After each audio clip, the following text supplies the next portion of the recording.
आपके पास गोला बारूद है, आपका सीबीआई है, आपकी ईडी है, तो सब कुछ आपका है, तो उनको जेल में डालिए। कैसे देखते हैं अडानी मुद्दा, अडानी महा घोटाला बीजेपी के लिए कितनी बड़ी मुसीबत। देखिए मुसीबत बन रही है, इसीलिए तो ये चलने नहीं दे रहे हैं ना, उस मुद्दे को जोर शोर से उठा रहे हैं, जबकि ये लोग सारी चीजें अडानी को सौंप रहे हैं। तो इसीलिए इस मुद्दे पर विपक्ष बात करना चाहते हैं। जब जब नेताओं ने कुर्बानी मांगी ना किसी भी मुद्दे पे, तो हमारे देश कुर्बानी देने के लिए आगे आए हैं। तो मेरी उम्मीद है कि देश को एक मुट्ठी में बांध के रखने के लिए देशवासी जरूर आगे आएंगे। नमस्कार, आप देख रहे हैं 4 PM में आपके साथ नफीसा खान। आज संसद परिसर में एक बार फिर कांग्रेस समेत विपक्ष का अडानी मुद्दे पर जोरदार हंगामा देखने को मिला। राहुल गांधी ने अडानी को लेकर अब इंटरव्यू भी कर डाला है। मोदी अडानी का रिश्ता क्या है, ये राहुल गांधी पूछते दिखाई दिए, तो वहीं मुखौटे पहने विपक्ष ने आज सरकार पर कई सवाल रख दिए। तो वहीं एक तरफ भारतीय जनता पार्टी या सत्ता की बात करूं तो वो कांग्रेस पार्टी को क्या कर घेर रहे हैं कि जॉर्ज सोरोस से नाता क्या है। कई चीजें ऐसी सामने आ रही है जिसके बाद राहुल गांधी देशद्रोही हैं, राहुल गांधी गद्दार है, इस तरीके के इल्जामात या फिर इस तरीके के आरोप भारतीय जनता पार्टी राहुल गांधी पर लगा रही है। मेरे साथ लोग जुड़ चुके हैं, उनसे चर्चा करते समझते हैं कि आखिरकार कौन देश के हित में और कौन देश के लिए घातक है। वायरल फेस है, काफी चर्चित हो चुकी है और मुद्दों पर बात करते तो सीधा सवाल जवाब कर लेते हैं। क्या कुछ कहेंगी, संसद की कार्यवाही चल नहीं पा रही, रोज हंगामा हो रहा है अडानी को लेकर, कैसे देखते हैं अडानी मुद्दा, अडानी महा घोटाला बीजेपी के लिए कितनी बड़ी मुसीबत। देखिए मुसीबत बन रही है, इसीलिए तो ये चलने नहीं दे रहे हैं ना, उस मुद्दे को जोर शोर से उठा रहे हैं, जबकि ये लोग सारी चीजें अडानी को सौंप रहे हैं। तो इसीलिए इस मुद्दे पर विपक्ष बात करना चाहते हैं, तो उसमें बात नहीं हो रहा है, जबकि इसमें बात होना चाहिए। और दूसरी बात, आपने ये बोला है कि जो विपक्ष है, विपक्ष को नेता, जो नेता विपक्ष के नेता को इन्होंने गद्दार बोला है। मैं ये कह रही हूँ, अगर आपको गद्दार दिखाई दे रहे, किस गतिविधियों के द्वारा उनको गद्दार दिखाई दे रहे, आपकी पुलिस है, आपका आर्मी है, आपके पास गोला बारूद है, आपका सीबीआई है, आपकी ईडी है, तो सब कुछ आपका है, तो उनको जेल में डालिए। किस लिए आप इस तरीके के शब्द बोल रहे हैं? नेता विपक्ष को आप इस तरीके के शब्द बोलना कौन सी एंगल से सही है, आप मुझे बताइए। जिस जनता ने उनको वोट के साथ उनको जिताया है और उसके बाद आप उनको कह रहे हो कि वो गद्दार है, आप इस तरीके के शब्द यूज करना, इनको ये नहीं पता बीजेपी वालों को कि कौन देश के हित के लिए काम करते हैं और कौन देश के विरोध में काम करते हैं। जो देश के विरोध में काम करेगा उनको एक राष्ट्रवादी दिखाई देते हैं, और देश के जो मुद्दे को उठाएंगे, जो जनता के हित के मुद्दे को उठाएंगे, उनको एक गद्दार दिखाई देते हैं। ये हमेशा उठपटंग काम करेंगे, ये लोग बात नहीं करेंगे मेन मुद्दे पे। ये लोग सब कुछ अगर अडानी के हाथ में दे देंगे तो देश की जनता कहाँ जाएगी। तो जो मुद्दा है उसमें बात होना चाहिए, लेकिन उसमें बात नहीं करेंगे। इधर उधर के मुद्दे पे ये लोगों से बात करवा लो। ये लोग मंदिर मस्जिद, हिंदू मुसलमान, पाकिस्तान और हिंदुस्तान करने में इनको फुर्सत नहीं है। जो मुद्दा होता है शिक्षा, स्वास्थ्य, बिजली, पानी, कुपोषण में हमारे बच्चों का क्या हालत है, जो महिला है, महिला सुरक्षा में हमारे देश किस तरीके से कहाँ जा रहे हैं, उसमें ये लोग बात नहीं करेंगे। महिला सुरक्षा में ये लोग बात नहीं करेंगे। इनसे बात करवा लो उठपटंग मुद्दे पे, इनसे बात करवा लो जो मुद्दे जनता के हित के लिए नहीं है, वो मुद्दे पे बात नहीं करेंगे। इस तरीके के आरोप लगना मुझे नहीं लगता कि सही है, और इस तरीके के आरोप लगाना भी सही नहीं है। इसमें अगर आपको गद्दार दिखाई दे रहा है तो डालो जेल के अंदर, क्या देख रहे हैं फिर? आपके पास तो सब कुछ है ना, जो देश विरोधी काम करे डाल दो अंदर, फिर क्यों क्या देख रहे हैं? क्यों देश के लोगों को भटका रहे हैं? हमें हिंदू मुसलमान के मुद्दे पे उलझा के आप रोजगार हमें नहीं दे रहे, ठीक है, आप महंगाई कम नहीं करे, आप महिला सुरक्षा नहीं करे। मणिपुर आज 1 साल से भी ज्यादा टाइम हो गया जल रहे हैं, वहाँ पर आपको काम नहीं करेंगे। वहाँ पर डबल इंजन का सरकार है, वहाँ के लिए कुछ नहीं करेंगे। मैं नॉर्थ ईस्ट से आती हूँ, मेरा दिल रोते हैं, ठीक है, महिलाओं के साथ किस तरीके से नंगा करके घुमाया पूरा देश ने देखा है, लेकिन उसके बावजूद भी कहते हैं कि हमने विकास किया है, हमने बहुत काम किया है। आप मणिपुर शांत नहीं कर पा रहे, आप कहते नेता विपक्ष के नेता को, जो नेता विपक्ष है उनको आप गद्दार कह रहे। एटलीस्ट कम से कम वो मणिपुर से यात्रा तो निकाले हैं, आपने क्या किया? आप बताइए ना, आप तो सत्ता में हैं, आपको मोदी, मणिपुर और अडानी दोनों ही नाम ऐसे हैं जिसको लेकर भारतीय जनता पार्टी घबरा जाती है। बिल्कुल घबरा चर्चा से बचती है, बिल्कुल चर्चा से बचते हैं, और होना चाहिए इस मुद्दे पे। आज देखे बांग्लादेश के अंदर हिंदुओं के साथ क्या हो रहा है, ठीक है, उसमें भी तुम्हारा स्टैंड क्लियर नहीं है, ठीक है। किसी भी मुद्दे पे हिंदू के नाम पे ये लोग वोट ले लेंगे, हिंदू को उलझाएंगे, लेकिन हिंदू के लिए कुछ नहीं करेंगे। आप देखिए वहाँ पर बांग्लादेश में हिंदुओं के लिए हिंदुओं के लिए ये लोग स्टैंड क्लियर क्यों नहीं कर रहे? क्या स्टैंड है आपका? हाँ, आपको स्टैंड क्लियर करना चाहिए ना। मणिपुर में क्या सिर्फ एक ही समुदाय के लोग रहते हैं? वहाँ पर सारी भारतीय, क्या मणिपुर भारत से अलग है? योगी जी तो याद दिला रहे हैं ना, डीएनए एक ही है, संभल से लेकर बांग्लादेश डीएनए एक ही है। जब डीएनए एक है तो मणिपुर कौन सा डीएनए से बाहर है? आप मुझे बताइए ना। आप कह रहे हो नेता विपक्ष को आप गद्दार बोल रहे हो, आप उठपटंग बयान दे रहे हो, आप मेन मुद्दे पे बात क्यों नहीं कर रहे? आप मेन मुद्दे पे बात करिए ना, मुद्दे पे बात करें। मेरी नॉर्थ ईस्ट मणिपुर क्यों जल रहा है? क्यों मणिपुर अभी तक शांत नहीं हो रहा है? क्यों मणिपुर का महिलाओं के साथ नंगा करके घुमा रहे? बीजेपी का यही नारा था ना, बेटी बचाओ बेटी पढ़ाओ, महिलाओं के सम्मान में भाजपा मैदान में। जब डबल इंजन का सरकार होने के बाद भी वहाँ पर यह हालत क्यों है? यूपी में क्या हालत है? उस मुद्दे पे आप बात क्यों नहीं करें? आप शिक्षा, स्वास्थ्य, बिजली, पानी में बात क्यों नहीं करें? आपको बात इसी मुद्दे के लिए हमने जीता है ना। पहले मोदी जी की भाषण में क्या बोलते थे? साइनिंग इंडिया, पढ़ेगा इंडिया तभी बढ़ेगा इंडिया, स्मार्ट इंडिया, है ना? इस तरीके की बात कर रहे थे।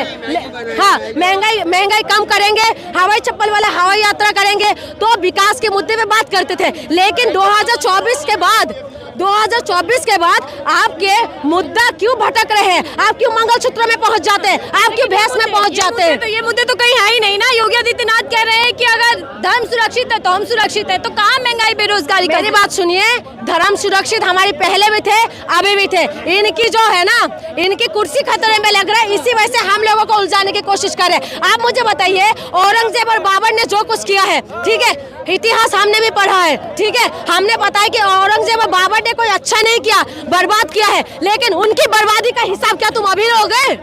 तुम अभी लोगे उनके हिसाब? अभी हमारे देश को विकसित की तरफ लेके जाना है या पीछे की तरफ लेके जाओगे?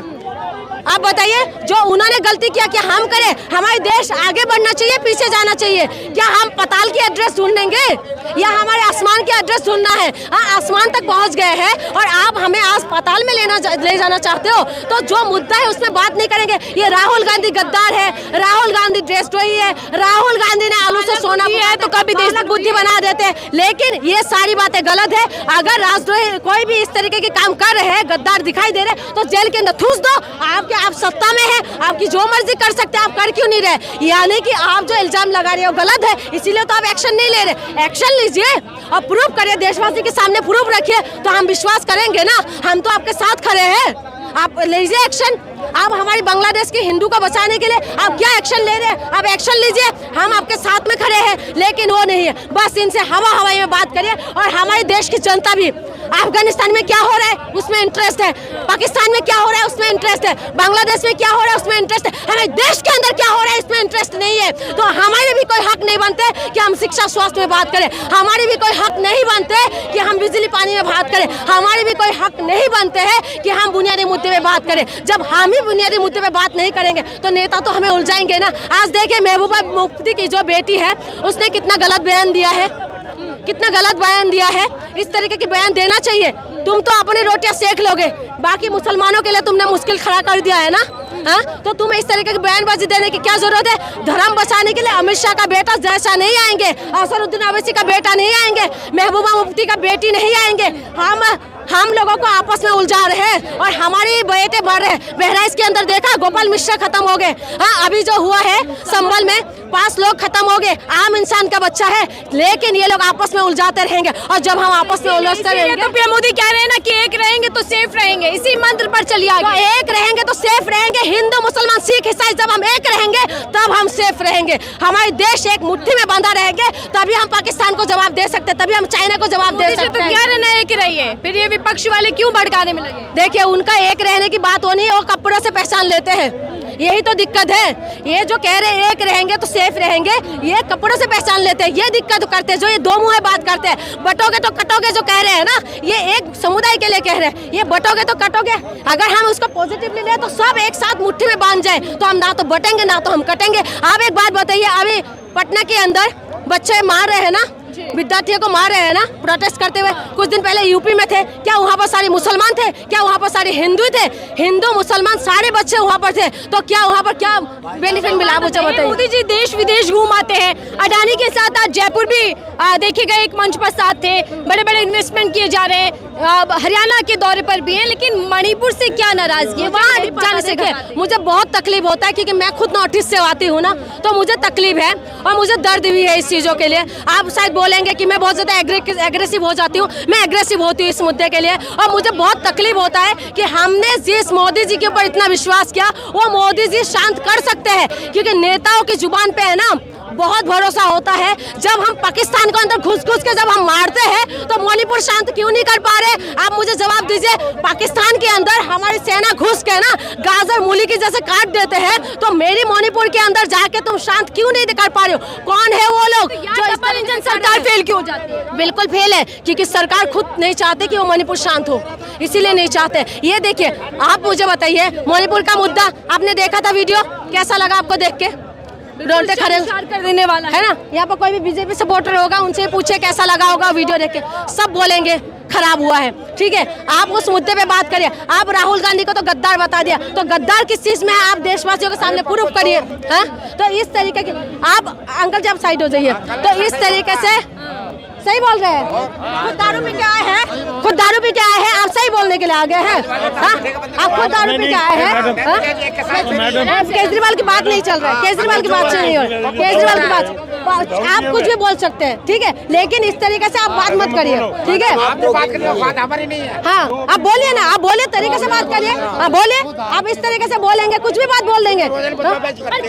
ऐसे ही संसद के अंदर विपक्ष को खामोश किया सबसे होता है? क्या ऐसे ही संसद के अंदर विपक्ष को खामोश किया जा रहा है? क्या विपक्ष संसद नहीं चलने दे रही, अभी सत्ता पक्ष नहीं चाहता? मैं बताऊं आपको, देखिए, जो विपक्ष है ना, जिस हिसाब से मजबूत होना चाहिए, हमारे विपक्ष उस हिसाब से मजबूत नहीं है, ठीक है? मजबूत होना चाहिए विपक्ष। विपक्ष भी कहीं ना कहीं कमजोर पड़े हुए नजर आते हैं, इसी वजह से जो सत्ता पक्ष है, सत्ता पक्ष ये व्यक्ति सब कट रहा है। अभी तक राहुल गांधी वो सब कटने वाले, और शिवसेना उधर ठाकरे कट रहा। काटने बांटने की बात कर रहे हैं, कट रहे इन सब को।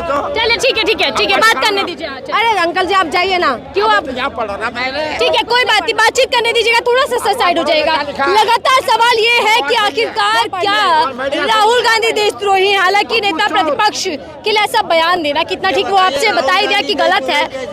राहुल गांधी इस वक्त कितने मजबूत दिखाई दे रहे हैं? 2 राज्यों के चुनाव हुए, हरियाणा महाराष्ट्र दोनों हार गए, तो क्या नेतृत्व कमजोर होता जा रहा है? देखिए, जिस हिसाब से मैं क्या कह रही हूँ, कांग्रेस जिस हिसाब से मजबूत होना चाहिए उस हिसाब से मजबूत नहीं है। हरियाणा के अंदर जो कांग्रेस को हराने वाले ये खुद कांग्रेस ही है, ठीक है? कांग्रेस को जिस हिसाब से मजबूत दिखाया होना चाहिए उस हिसाब से मजबूत कहाँ लग रहा है? आप हरियाणा के अंदर यही दिखाई दे रहे थे कि कांग्रेस ही जीतेंगे, ठीक है, लेकिन वहाँ पर अपने कांग्रेसी नेताओं को देखा कितना घमंडी थे, कितना घमंड दिखा रहे थे वो लोग। अखिलेश यादव को किस तरीके से कर रहे थे, केजरीवाल को किस तरीके से कर रहे थे, जिसकी वजह से हरियाणा ओवर कॉन्फिडेंस की वजह से हरियाणा हारे हैं ये लोग, ठीक है? महाराष्ट्र में भी आपने देखा ही है। तो कहीं ना कहीं जो है कांग्रेस को भी अपने आप को देखना पड़ेगा कि हमारी कमी कहाँ पर है, क्योंकि दलों को साथ लेकर चलना होगा। बिल्कुल चलना पड़ेगा। घमंड में रहने से कुछ नहीं होगा, क्योंकि जो कांग्रेस है ये कहीं ना कहीं घमंड है इनके अंदर। अच्छा, राहुल गांधी पर आते हैं वापस। इस संसद के अंदर राहुल गांधी अडानी का नाम लेते हैं तो माइक बंद हो जाता है, और अब तो इन दिनों अलग अलग तरीके से प्रोटेस्ट करने का भी मास्क पहन कर आ जाते हैं कि मोदी अडानी भाई हैं, एक हैं और सेफ भी हैं। लेकिन क्या इससे बात बन पाएगी? क्या अडानी के मुद्दे पर बीजेपी बुरी तरीके से फंस जाएगी? बीजेपी बुरी तरीके से फंस रहा है, इसीलिए बात नहीं करना चाह रहे हैं। बीजेपी पूरी तरीके से फंस रहे हैं, इसलिए बात नहीं करना चाह रहे हैं, बंद कर दिया जाता है, चर्चा से बात। बिल्कुल, वो सारी चीजें सबने देखा है, लेकिन मैं एक बार बताऊं, हमारे देश के लोगों को सारे ऐसे मुद्दे पे उलझा रखा है, किसी को कुछ नहीं दिखाई दे रहा है। और मुझे लगता है अडानी का मुद्दा भारी नहीं पड़ने वाले, कितना भी उठा ले भारी नहीं पड़ने वाले, क्योंकि हमारे जो देश में जो लोग हैं ना, अब जो इंजेक्शन लगाए जा रहे हैं, जो जहर दिया जा रहा है, इसमें मुझे ये लग रहा है कि सब हम लोग हिंदू मुसलमान, हिंदुस्तान पाकिस्तान में हम लोग फंसे रहेंगे, और उसके बाद उनको जो करना है वो करते रहेंगे। जो मुद्दे पे बात होना चाहिए उस मुद्दे पे बात नहीं होगी। ये धर्म का नशा एक तरीके से अफीम अगर मैं कहूँ तो वो सबको दी जा रही है। बिल्कुल बिल्कुल। देखिए, अभी आप बताइए, खास करके दो तबके के लोग सबसे ज्यादा है। पहली बात, जिसकी जो रिटायरमेंट हो गए हैं, या जो 50 से ऊपर हो गए हैं उम्र, ठीक है, 50-60 के ऊपर, 60 के जो ऊपर हो गए लोग, वो लोग हैं। और दूसरी बात, जो अभी पढ़ाई कर रहे हैं और नहीं तो बाप की होटल में खाना खा रहे हैं वो लोग।